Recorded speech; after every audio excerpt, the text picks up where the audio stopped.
आइए। अस्सलाम वालेकुम। अल्लाह का लाख लाख शुक्र है कि किसी पाकिस्तानी ने पहली मर्तबा किसी बेवा से बहुत तमीज़ और तहजीब से बात की है। मैं समझा नहीं। देखिए, अगर किसी पाकिस्तानी को ये पता चल जाए ना कि ये खातून बेवा है, तो बस सलाम करने से पहले पूछते हैं, शाम को क्या कर रही हो? आप कैसी बात कर रही हैं? पाकिस्तान मुसलमानों का मुल्क है। हाँ, तो मुसलमानों को 4 शादियों की इजाजत है ना। ये बेचारे पाकिस्तानी शादी तो एक से करते हैं, बाकी 3 को चक्कर देने में लगे रहते हैं और बेवा का तो पीछा ही नहीं छोड़ते। आप बेवा कब हुई? भाई, बेवा ऑटोमेटिक तो नहीं होते। मेरे मियाँ मर गए, मैं बेवा हो गई। हालांकि इसमें ऑटो का बड़ा दखल था। आपके बेवा होने में ऑटो का दखल? वो कैसे? जी देखिए, मेरे मियाँ ना एक दिन गाड़ी के नीचे लेटे हुए गाड़ी ठीक कर रहे थे।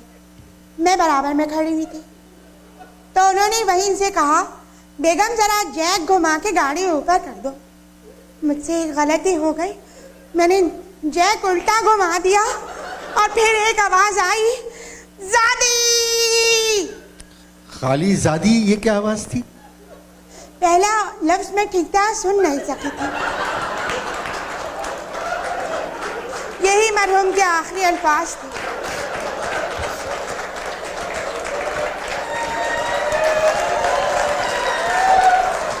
क्या करते थे? जो सारे मियाँ करते हैं वही। नहीं नहीं, प्लीज आप मेरा सवाल समझ के जवाब दें।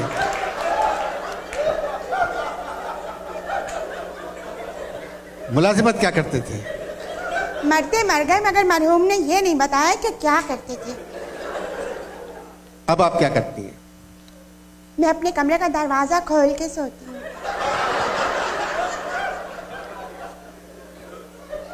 क्यों?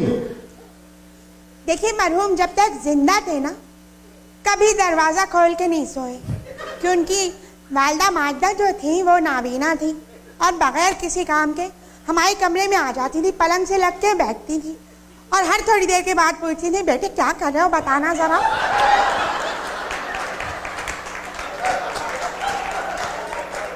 ये जाती बातें रहने दे खुदा के वास्ते। आप ये अच्छा। मैं पूछ रहा हूँ, अब आप क्या करती हैं?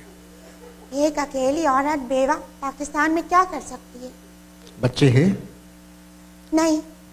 जब भी मरहूम से कहा, देखिए हमारे यहाँ ना एक आध बच्चा होना चाहिए, तो हमेशा इकबाल का मिसरा पढ़ देते थे, पैवस्ता रहे शजर से उम्मीद में बहार रख।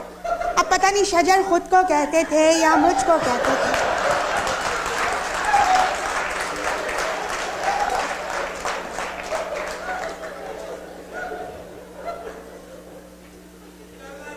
घर का खर्चा कैसे चलता है?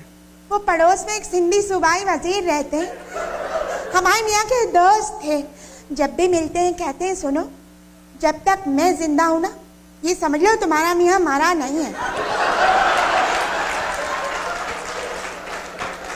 ये तो बहुत गलत बात है। उनको कहना चाहिए था, जब तक मैं जिंदा हूं तुम्हारा भाई नहीं मरा है। अरे तो मेरा तो कोई भाई नहीं है, वो कैसे कहते हैं ये? अभी परसों मिले थे तो मुझे देख के कहने लगे, जब भी मैं तुझको देखता हूँ मुझको तुझ में सिंध नजर आता है। मैंने कहा, साईं आप लोग तो सिंध के टुकड़े टुकड़े कर रहे हैं। हाँ। उन्होंने क्या कहा? उन्होंने कहा, देखो बाबा, तुम सिर्फ फिगर हो, पॉलिटिकल फिगर नहीं हो, ऐसी बातें मत किया करो। ये सारी बातें आपकी सास को मालूम है? नहीं है, अम्मा को तो उन्होंने, साईं ने पहले ही इलाज के लिए दादू भिजवा दिया है। दादू में कौन सा डॉक्टर है? साईं ने मना किया था कि डॉक्टर का नाम ना पूछे, क्योंकि उनको भी नहीं मालूम। आपसे मिलकर खुशी हुई। आप अपना कार्ड देंगे?